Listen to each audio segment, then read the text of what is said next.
एक ससुर की 5 चुड़ैल बहू। सविता, जल्दी से सब्जी काट दो, ससुर जी के खाने में देरी नहीं होनी चाहिए। और छबीली, तुम ससुर जी को चाय दे आओ। हम चारों ये रसोई में पसीना बहा रहे हैं, पर वो रूबी आराम से सोफे पर पसरी हुई है। 4 चुड़ैल जिनकी आंखें लाल स्याह, बिखरे घने बाल, घायल खूनी चेहरा साफ झलक रहा था, वो एक साथ रसोई घर में जल्दी जल्दी कामकाज निपटा रही थी। तभी गुस्से में आकर छबीली चुड़ैल रसोई घर की खिड़की से अपने खूंखार हाथ बढ़ाकर सोफे पर पड़ी रूबी चुड़ैल को तमाचा जड़कर उसके सामने प्रकट होते हुए कहती है, क्या हुआ? पल भर में अर्श से फर्श पर को झलक दिखाई पड़ गई। हाय री, इतनी जोर से तो कोई जमीन पर चलने वाली चींटी को भी नहीं मारता। ये 2.5 किलो का हाथ आजमाने को मैं ही मिली थी। वहां हम चारों चुड़ैल लगी पड़ी हैं और तू है कि यहाँ पर टांग फैलाकर मजे से पसरी हुई है। जी, सुबह से ही तो मक्खियों की तरह भिनभिना रही हूँ, अब जाकर तो घर के काम में निपटारा मिला था। छबीली चुड़ैल सब्जी का थैला प्रकट करते हुए कहती है, ये झोला उठा और बाजार जाकर जल्दी से भाजी तरकारी लिया। जी देखो ना, अचानक से मेरा सर दर्द से चकरा रहा है। ये सुन छबीली गुस्से से बौखलाकर रूबी को हॉल में लगे पंखे पर टांग कर अपनी आंखों से घुमाने लगती है और रूबी कहती है, अरे जीजी, हमको पृथ्वी के चक्कर मत कटवाओ। फिर छबीली चुड़ैल उसको नीचे गिराकर जाती है। ये झूला झंडा उठा और फुट यहाँ से, जब देखो आलस में डूबी रहती है। रूबी चुड़ैल झूला लिए बाजार की ओर चल पड़ती है और उसे देख सभी गांव वाले आपस में बतियाते हुए कहते हैं, कौशिक भाई साहब ने पिछले जन्म गौदान या महापुण्य किया होगा, तभी उन्हें ऐसी बहू मिली है जो मरने के बाद चुड़ैल बनकर भी उनका ध्यान रख रही है। ऐसी चुड़ैल बहुएं ईश्वर सभी पंचों को दे। इस घोर कलयुग के जमाने में जहाँ बहुएं जिंदा होकर भी बूढ़े सास ससुर पर इतने अत्याचार करती हैं, वहीं ये 5 चुड़ैल बनकर भी इंसानी जज्बात से जुड़ी हुई हैं। कितनी खातिरदारी करती हैं अपने ससुर की। 5 चुड़ैल बहू अपने ससुर के कमरे में एक साथ प्रवेश करती हैं। ससुर जी, उठिए, खाना खाने का समय हो गया। देखिए, हम 5 ने सब कुछ आपके मनपसंद का बनाया है। दरअसल चुड़ैलों का ससुर लंबे वक्त से बीमारी की चपेट में आकर बिस्तर पर पड़ा हुआ था और ससुर की आंखों से बहते आंसुओं को देख वो कहती हैं, ससुर जी, आप रो क्यों रहे हैं? खुशी के आंसू हैं बहू। शायद ईश्वर ने मुझे इसलिए एक भी बेटी नहीं दी कि तुम 5 मेरे घर में लक्ष्मी बनकर उनकी कमी पूरी करने वाली थी। ससुर जी, आपने भी तो हम अनाथों को अपनी बहू बनाया और हमको पिता से बढ़कर प्यार दिया। 5 चुड़ैल बहुओं की आंखों में खून के आंसुओं का सैलाब उमड़कर टपकने लगता है और वो 5 अपने ससुर के पांव पर सिर रखकर बिलख बिलख कर रोने लगती हैं। अरे बस करो, खाना ठंडा हो गया है तो हम 5 चुड़ैलों को फिर से रसोई घर में पसीना बहाना पड़ेगा। 5 चुड़ैल बहुएं अपने ससुर पर जान लौटाती थीं। एक चुड़ैल उसे खाना खिलाती है तो दूसरी पंखा डुलाती है, तीसरी पैर दबाती तो वहीं बची हुई 2 चुड़ैल पहरेदारी किया करती। समय बीत रहा था। एक रात 5 चुड़ैल के ससुर की तबीयत बहुत ज्यादा खराब हो जाती है और उसकी करहाने की आवाज पूरे घर में गूंज उठती है।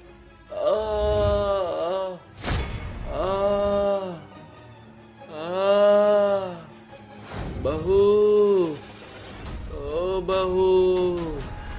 ससुर के करहाने की आवाज चुड़ैल के कानों में पड़ती है तो वो झटके से नींद से जाग उठती हैं। ये आवाज तो ससुर जी के कमरे से आ रही है। वो काफी दर्द में लग रहे हैं। 5 चुड़ैल बहुएं ससुर के कमरे का दरवाजा खटखटाने लगती हैं। ससुर जी, दरवाजा खोलिए। लगता है इस तूफान के कारण दरवाजा अंदर से जाम हो गया है। ससुर जी के पाँव में तो इतनी जान भी नहीं बची कि वो बिछौने से उठकर दरवाजा खोल सके। आखिरी बार ससुर जी को दवाई खिलाने की बुड़बक रूबी चुड़ैल आई थी। हम सभी जानती हैं कि इसको दरवाजे पर झूला झूलने का कितना शौक है। तुम चारों सचमुच मंद बुद्धि चुड़ैल हो। अरे पास असीमित शक्तियां हैं, हमें दरवाजा खुलने तक का इंतजार करने की जरूरत नहीं है। लगता है इस चुड़ैल की सड़ी खोपड़ी में जमा हुआ मैल साफ हो गया, तभी आज इस बेअक्ल चुड़ैल ने पहली बार बुद्धि वाली बात कही है। 5 चुड़ैल दरवाजे से अंदर घुसकर कहती है, ससुर जी, क्या हो रहा है आपको? शायद यमराज का बुलावा आ गया है मेरी बहुओं। ऐसा मत कहिए। चिमोना, तुम यहीं रुककर ससुर जी का ख्याल रखो, हम चारों डॉक्टर को लेकर आते हैं। चारों चुड़ैल डॉक्टर की तलाश में निकल पड़ती हैं और उस वक्त तूफान अपने चरम सीमा पर था। आसमान काले बादलों से ढका हुआ था। बरसात में खड़ी चुड़ैलों की नजर रास्ते पर आ रहे एक शख्स पर जाती है और वो चारों चुड़ैल उसकी गाड़ी पर कूद कर कहती है, क्या तुम डॉक्टर हो? एक साथ चार चुड़ैल को देखकर डॉक्टर की हवाइयां गुल हो जाती हैं। मुंह में जबान नहीं, बोलते क्यों नहीं? क्या तुम डॉक्टर हो? हाँ। तुम्हें हमारे साथ चलना होगा। पर तुम चुड़ैल को डॉक्टर की क्या जरूरत? किसी की जान का सवाल है, चलो। डॉक्टर डरकर भागने लगता है, तभी चुड़ैल उसको दबोच कर कहती हैं, डॉक्टर तो अपनी जान पर खेलकर मरीजों की जान बचाते और तू है कि भाग रहा था। चारों चुड़ैल उसको घर ले आती हैं। डॉक्टर उन चुड़ैलों के ससुर का चेकअप करता है। अरे घूर क्या रहा है? आज से पहले चुड़ैल नहीं देखी क्या? हमारे ससुर जी ठीक तो हो जाएंगे ना? इनकी हालत बहुत नाजुक है, ये बस कुछ ही क्षणों के मेहमान हैं। ये कहकर डॉक्टर वहां से चल देता है और चुड़ैलों का ससुर कहता है, बहू, उसने सिर्फ सच का आईना दिखाया है और वैसे भी तुम पांचों ने मरने के बाद जी जान लगा कर मेरी सेवा की। काश उस रोज अगर दुर्घटना में मैं भी नहीं बचता तो तुम पांचों को अपने ससुर की देखभाल के लिए यहाँ ना भटकना पड़ता। कौशिक और मंजीरा के 5 बेटे थे जिनकी शादी उन्होंने अनाथ आश्रम की 5 लड़कियों से कराई थी। खुश तो बहुत होंगे आज आप। हाँ बहुत। आज मेरे 5 बेटों का घर संसार बस गया और ईश्वर ने मुझे बहू के रूप में 5 बेटियां भी दे दी। अब तो बस गंगा नहा लूं। अगली भोर को 5 बहुएं तड़के सवेरे उठकर कामकाज करती हैं और खाने की टेबल पर कौशिक कहता है, बहू, ये घर रूढ़िवादी रीतियों की जकड़न में नहीं है, इसलिए मेरी बहुओं को घूंघट या पर्दा प्रथा के बोझ तले जीने की कोई आवश्यकता नहीं। तुम मेरी बिटिया हो। ससुर जी, हम 5 ने हमारे पिता का चेहरा नहीं देखा, क्या हम आपको बाबूजी कहकर बुला सकते हैं? हाँ मेरी बच्चियों, अब से तुम मेरी बेटियां और मैं तुम्हारा बाबुल हूँ। आज जाकर मेरा अधूरा परिवार पूरा हो गया।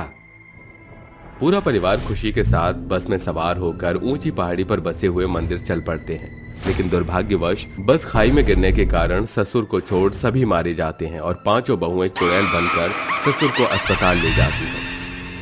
और जब तुमने सुना कि दुर्घटना में मेरे पैरों की जान जा चुकी थी तो तुमने मेरे पास रहकर मेरी देखभाल की।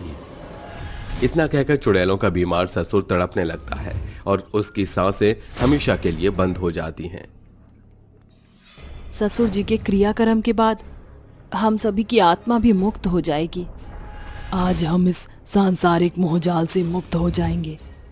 अब हमारी आत्मा और नहीं भटकेगी। 5 चुड़ैल बहुएं विधि विधान के साथ अपने मरे हुए ससुर का अंतिम क्रियाकर्म करती हैं, जिसके बाद उन 5 चुड़ैल बहुओं के फर्ज के खात्मे के साथ उनकी आत्मा को हमेशा के लिए मुक्ति मिल जाती है और वो खुशी खुशी अपने लोक लौट जाती हैं, जहां चुड़ैल बहुओं का मरा हुआ पूरा परिवार इंतजार कर रहा होता है। चारों तरफ रात का भीषण सन्नाटा छाया हुआ था। गांव के सभी लोग अपने घरों में गहरी नींद सो रहे थे। तभी ललिता, बबीता और सरिता नाम की 3 चुड़ैल अपने भयानक अवतार में आकर अपने पति से कहती हैं, आइयो पटियाल पति देव, हम तीनों शिकार पर जा रही हैं। अरे ललिता, कैसे बातें कर रही हो? जानती नहीं क्या? ये हम तीनों के पति परमेश्वर हैं। तभी तो इस पति परमेश्वर को अब तक हमने ईश्वर के पास नहीं पहुंचाया। ये कहकर तीनों चुड़ैल हवा में उड़ती हुई गांव के सुनसान सड़क पर खड़ी होकर लोगों के आने का इंतजार करती हैं। तभी गांव में रहने वाला हरिया को आता देखकर तीनों चुड़ैल इंसानी वेश में आकर उसे घेर लेती हैं और हरिया कहता है, अरे भाभी जी, आप तीनों घर पर होने की बजाय इतनी रात को यहाँ क्या करत हैं? तीनों चुड़ैल अपने भयानक रूप में आकर कहती हैं, भाभी जी घर पर नहीं है क्योंकि चुड़ैल भाभी जी सड़क पर हैं। अरे मैया मर गया रे। अरे ये तीनों तो चुड़ैल हैं, अब क्या करूं? मरने के लिए तैयार हो जा। तीनों चुड़ैल हरिया को पकड़कर हवा में उड़ती हुई घर के अंदर लाकर पटकती हुई कहती हैं, अरे पतिदेव, कहाँ मर गए? जल्दी से नींद खोल और टेबल साफ कर, हमें इसका शिकार करना है। अभी करता हूँ। कैसी चुड़ैल पत्नियां मिली हैं, मुझे रोज रात को धमकाती हैं। शुक्र मना कि हम चुड़ैल होकर भी तुझे सिर्फ धमका रहे हैं, बाकी पत्नियों की तरह तेरा खून नहीं पी रहे। ब्रजेश, तेरी तीनों पत्नियां चुड़ैल हैं। हे राम। बहुत जोर चला रहा है। अरे ओ ललिता, सरिता, टेटुआ दबाओ इसका। तीनों चुड़ैल उसकी गर्दन दबोच कर मार देती हैं और टेबल पर उसकी लाश के टुकड़े करके खाने लगती हैं, जिसे देखकर ब्रजेश कहता है, जी जी, कैसे जानवरों की तरह उसे खा रही हैं। न जाने इन चुड़ैल पत्नियों का साया मेरे सिर से कब हटेगा। मस्त मस्त है इसका। क्या हुआ पतिदेव, धड़कनें बढ़ रही हैं। आजा मेरे राजा, तुझे हेवन दिखाऊं मैं। चल अब चलकर हमारी टांगे दबा, हम तीनों थक गई हैं। न जाने ऊपर वाले ने किस घनघोर घड़ी में मेरे भाग्य रेखा में इन 3 चुड़ैल पत्नियों को खदेड़ दिया। तो क्या हुआ जो हम चुड़ैल हैं, पर है तो तुम्हारी पत्नियां ही। पतिदेव, तुम अपनी 3 चुड़ैल पत्नियों के टुकड़ों पर पल रहे हो, हमारे गरीब पतिदेव। इस तरह 3 चुड़ैल पत्नियों का बेचारा गरीब पति रात भर उनकी शान नवाजी करता है और सुबह होते ही तीनों चुड़ैल इंसानी रूप में आ जाती हैं। तभी गांव में रहने वाली झुमरी उनके घर आती है और कहती है, अरे ब्रजेश भैया, ये का गरीबन जैसन हाल बना लिए हो। 3 पत्नियों के रहते हुए भी सूखे कांटे के जैसे होते जा रहे हो। आपकी तीनों पत्नियां चुड़ैल बनकर आपका खून पियत हैं का, या फिर खाना नहीं देते हैं? अब ऐसा कुछ नहीं है, मेरी पत्नियां तो साक्षात गौरी, पार्वती और सती का अवतार है। वो बस कुछ तबीयत ठीक नहीं चल रही, इसलिए जरा सा शरीर ढीला पड़ गया है। बात खत्म करके झुमरी अपने घर चली जाती है और फिर से रात होती है। तभी चुड़ैल भयानक रूप धरकर कहती है, उस डुमरी झुमरी को हमारे पति पर बड़ा तरस आ रहा था। चलो आज उसी को खाकर अपना पेट भर लें। अरे ओ प्यारे पतिदेव, जल्दी से फर्श पर पड़े इन खून के धब्बों और हड्डियों को साफ कर दो, तब तक हम नया शिकार लेकर आते हैं। तीनों चुड़ैल उड़कर झुमरी के घर में घुसकर उसे नींद में ही उठाकर लाकर पटक देती हैं। तभी उसकी नींद खुलती है और वो करहाती हुई कहती है, हाय री मोरी अम्मा, ई कौन चुड़ैल हमका जल्लाद की जैसन धोबी पछाड़ मारी। आज इस झुमरी को झूम झुमा कर मारेंगे। आई हो दादा, ये ब्रजेश भाई साहब की तीनों पत्नियां चुड़ैल में कैसे बदल गईं? अरे झुमरी, मेरी तीनों पत्नियां चुड़ैल ही हैं और मैं इनका गरीब पति हूँ। रे झुमरी, तुझे हमारे गरीब पति की बड़ी चिंता हो रही थी।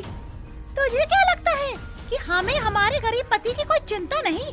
अगर चिंता नहीं होती तो कब का चिंता से चिता तक का सफर तय कर चुके होते हैं।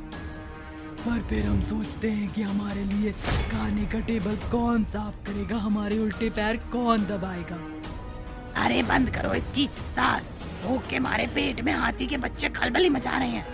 तीनों चुड़ैल अपने पति के सामने उसे मौत के घाट उतारकर खा जाती हैं और ऐसे ही हर रात वो गांव के लोगों को मौत के घाट उतारने लगती हैं, जिस कारण गांव अब आधा खाली हो चुका था। ये देखकर गांव के सरपंच सभी घरों के मुख्य इंसान को बुलाकर पंच सभा रखते हैं और कहते हैं, गांव में जो चल रहा है वो किसी से नहीं छुपा, पर आखिर लोग जा कहां रहे हैं ये पता लगाना है। किसी को अगर किसी पर कोई शक है तो वो बेझिझक बोल सकता है। सरपंच जी, मुझे ब्रजेश की तीनों पत्नियां बहुत अजीब लगती हैं। मुझे शक है कि कहीं वही लोगों को मार रही हों। ब्रजेश, क्या अनीता की बातों में सच्चाई है? सच खुलता देख ब्रजेश डरकर हकलाती जुबान से कहता है, नहीं तो। इसकी हकलाती जुबान और कांपते हाथ पैर देखकर ऐसा प्रतीत हो रहा है जैसे कुछ तो गड़बड़ है। बताओ ब्रजेश, तुम क्या छुपा रहे हो? आज मैं सब कुछ बता दूंगा। धौलपुर गांव में रहने वाला ब्रजेश एक समय पर काफी धनी और समृद्ध था, पर उसके जायदाद पर 3 बहनों की नजरें गड़ी हुई थीं, जो कहती हैं, इस अमीर बंदे को मैं प्यार के जाल में फंसा कर रहूंगी। मैं तो सीधे से शादी करूंगी और इसकी जमीन जायदाद की हड़प कर अपने नाम कर लूंगी। देखते हैं तीनों में से कौन इस रईस के दिल पर पहले काबू करता है। तीनों बहनें षड्यंत्र रचकर उसे अंजाम देती हैं और सबसे पहले उससे शादी करती हैं। बबीता, जिसके बाद उसकी दोनों बहन का आना जाना वहां लग जाता है और ब्रजेश उनकी तरफ भी आकर्षित होने लगता है। और ब्रजेश कहता है, बबीता, तुम्हारी बहन ललिता मेरे दिल में बस गई, इसलिए मैं उससे भी शादी करना चाहता हूँ। मेरी बहन से शादी करके आप खुश होते हैं तो मुझे क्या एतराज? ब्रजेश ललिता से शादी कर लेता है और फिर वो दोनों जाल बिछाकर नींद में सोए ब्रजेश के पास इस बार सरिता को भेज देती हैं और अगले दिन सरिता रोने का नाटक करती हुई कहती है, आपने मेरी जिंदगी तबाह कर दी। अब मैं कहाँ जाऊंगी? कौन अपनाएगा मुझे? सरिता, मुझे कुछ भी याद नहीं कल रात क्या हुआ, पर अगर मैंने गलती की है तो तुमसे मैं शादी करके उसका प्रायश्चित करूंगा। तीनों बहनें ब्रजेश की अमीरी को देखकर एक एक करके शादी रचा लेती हैं और धोखे से उसे प्रॉपर्टी के पेपर साइन करवाकर कहती हैं, अब इस पूरे जमीन जायदाद की मालकिन हम तीनों बहनें हैं। अब से तुम 3 पत्नियों के गरीब पति हो। अरे स्वामी, चौंकिए मत, हम तीनों अलग होकर भी एक साथ थीं। तुम तीनों ने मुझे धोखा दिया। ऐसे ही कई दिन बीत जाते हैं और ब्रजेश को अपने ही घर में गरीब नौकरों की तरह खाने को मिलता है। एक दिन वो गुस्से में बौखलाकर उनके खाने में जहर मिला देता है, जिसे खाते ही उसकी तीनों पत्नियां मर जाती हैं और चुड़ैल बनकर वापस आती हैं। क्या सोचा था, हम तुम्हें छोड़ देंगी? 7 जन्म का साथ है हमारा। अब हमसे उलझने की भूल या हमको चरणों की धूल समझने की गलती मत करना, वरना तुम्हें धूल में मिला देंगे। और तब से मरने के बाद भी मेरी तीनों चुड़ैल पत्नियां हर रोज मुझे खौफ में रखती हैं। चुड़ैलों से निजात पाने के लिए सभी एक शक्तिशाली बाबा को लेकर आते हैं। रात होने के साथ बाबा चुड़ैलों के पास आकर कहते हैं, बस तुम्हारा खेल यहीं समाप्त। अरे ये जंडू बाम कौन है? प्राणनाथ, तुम अपनी चुड़ैल पत्नियों को मारना चाहते हो? यहाँ से जाने का क्या लोगे? पहली बात तो हम यहाँ से जाना नहीं चाहती, और अगर मजबूरन जाएंगी तो अपने गरीब पति की जान लेकर जाएंगी, क्योंकि ये हम तीनों की मौत का जिम्मेदार है। सभी पत्नियां अपने पति की लंबी उम्र मांगती हैं और मेरी चुड़ैल पत्नियां मेरी जान मांग रही हैं। मुझे गरीब बनाकर भी चैन नहीं इन्हें। तीनों चुड़ैल ब्रजेश पर धावा बोलकर उसे मारकर उसकी आत्मा को अपने साथ लेकर गायब हो जाती हैं। माँ जी, सुबह से रात हो गई है, अब तो रसोई घर का ताला खोल दीजिए, बहुत जोर की भूख लगी है। क्यों रे मोटल्ली भूख कर? कितने जन्मों की भूख लेकर आई है, हैं? तो मेरे घर एक दाना नहीं मिलेगा तुझे आज, नहीं तो। माँ जी, आप मुझ पर इतनी ज्यादती क्यों कर रही हैं? अगर मैं खाऊंगी नहीं तो मेरे पेट में पलने वाले बच्चे को खाना नहीं मिल पाएगा। नास बेटी, जुबान लड़ाती है। अरे तेरा बाप क्या मेरे घर में अनाज का भंडार छोड़ गया है, हैं? करम जली, रुक, अभी तेरी अकल ठिकाने लगाती हूँ। सुरेखा प्रेग्नेंट रजनी को मारने के लिए बगल में पड़े झाड़ू को उठाती है। तभी झाड़ू हॉल के ऊंचाई पर उठ जाती है, जहाँ चुड़ैल सुरेखा के पीछे प्रकट होकर उसके सर पर ताबड़तोड़ थप्पड़ की बरसात करती है। हाय रे अम्मा, किसने इतनी तेजी से मेरी खोपड़ी पर चटकन गिराए हैं? क्या हुआ सुरेखा मौसी, खोपड़ी छन्ना उठी क्या? अरे दादा, एक तो खोपड़ी छल्ली कर दिया, अब पूछत है। पांचों चुड़ैल छत पर से चिपककर खूब डराती धमकाती हैं और कहती हैं, बूढ़ी खोड़ी लाल लगाम, बहुत शौक है ना तुझे बहू पर अत्याचार करने का? अगर दोबारा अपनी गर्भवती बहू पर जुल्म किया तो हम पांचों तुझे ढोल मृदंग की तरह बजा डालेंगे और ऐसा मजा चखाएंगे कि जीवन भर याद रखेंगे। बोल बोल बुढ़िया, इतना काफी है कि और डेमो देकर समझाएं? अरे नहीं, मेरे अकल के पर्दे खुल गए हैं। सही वक्त पर इरादा बदल दिया तूने। कल मुही, तेरी शोर के चलते ये चुड़ैल मुझे खाने दौड़ी थी। पांचों गर्भवती चुड़ैल के ओझल होते ही सुरेखा अपनी गर्भवती बहू पर अत्याचार करने लगती है। तभी वो चुड़ैल वापस आकर अपने नाखून से उसकी गर्दन तार तार करके उसको खा पी कर डकार मारती हुई कहती है, आहा, इसका गर्मा गर्म खून पीकर मजा आ गया। मुझको तो सबसे लजीज इसका मांस लगा। इसके मांस और खून में खूब सारे विटामिन प्रोटीन होंगे जो हमारे पेट में पल रहे बच्चों के विकास में बहुत लाभदायक है। चलो बहनों, चलते हैं। पांचों गर्भवती चुड़ैल वहां से निकलकर एक घने जंगल में बरसों से खड़े बरगद की डाल से उल्टा लटक कर सो जाती हैं। ऐसे ही 2 दिन बीत जाते हैं और चुड़ैल बरगद की डाल पर बैठकर कहती है, जी तो करता है कि ऐसी सास की सांस निकाल कर रख दूं। काश इस दुनिया में सास नाम की बला ही ना होती।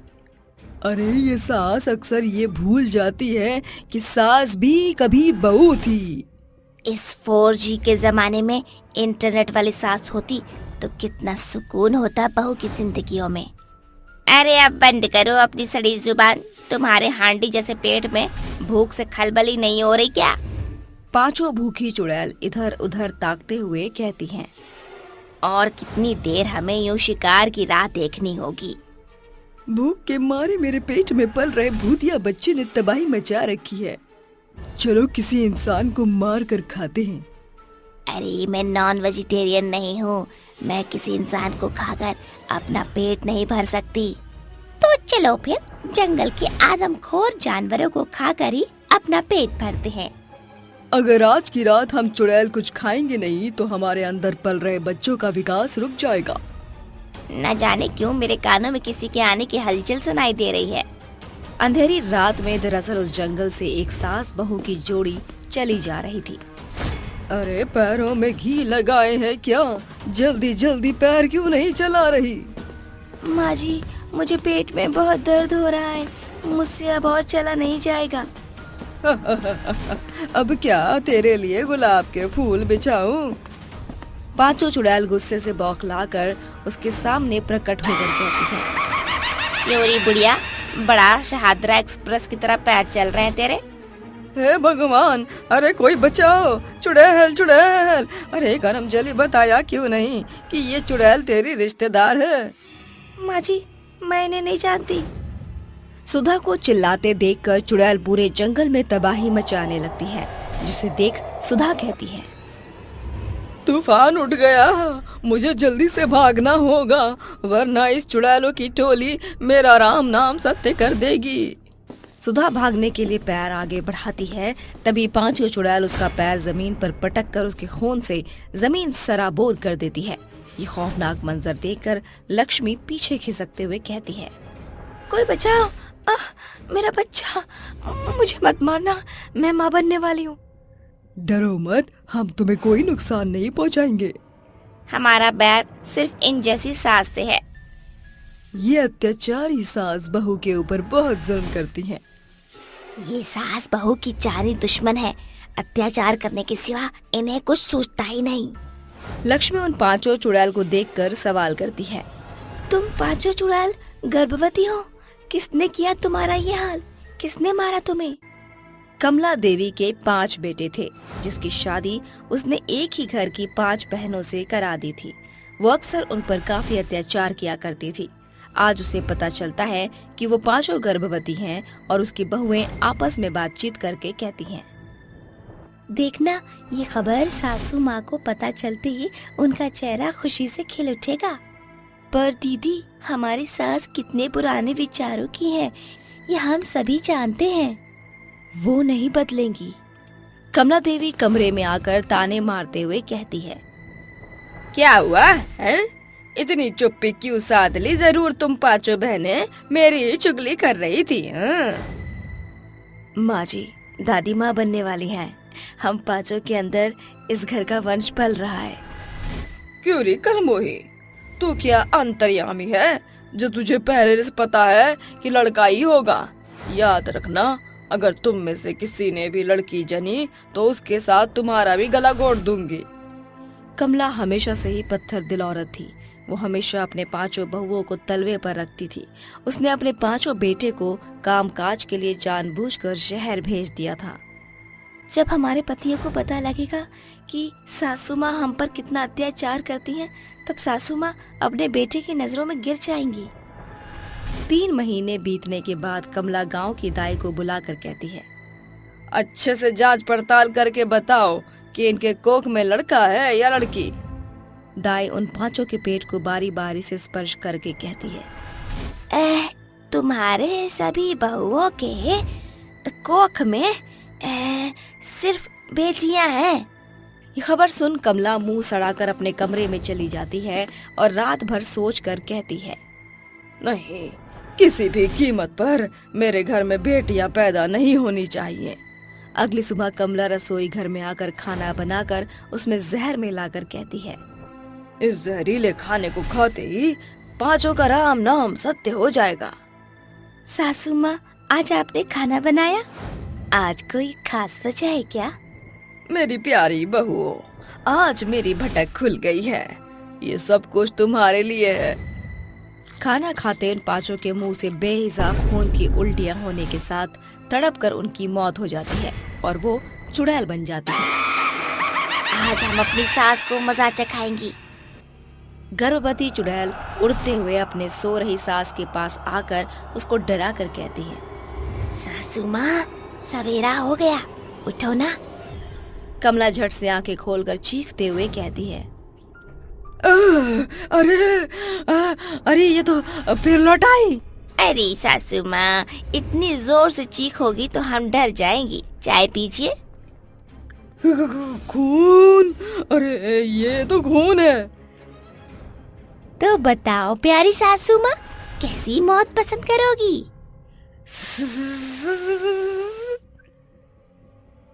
क्या हुआ सासू माँ, सांस अटक गई? वैसे भी अभी आपकी सांस बंद होने वाली है। बहू, सास तो माँ समान होती है, तुम मुझे क्यों निपटाने पर तुली हो? क्योंकि सासू जी, तूने हमारी कदर न जानी। बहू को तूने बहू न समझा, समझा नौकरानी। तुम जैसे कसाई को जीने का कोई हक नहीं। पांचों चुड़ैल कमला को मौत के घाट उतार कर कहती हैं, हमारा बदला पूरा हुआ, अब हमारी आत्मा को मुक्ति मिल जाएगी। इस तरह पांचों गर्भवती चुड़ैल अपनी मौत का बदला लेकर हमेशा के लिए एक साथ गायब हो जाती हैं।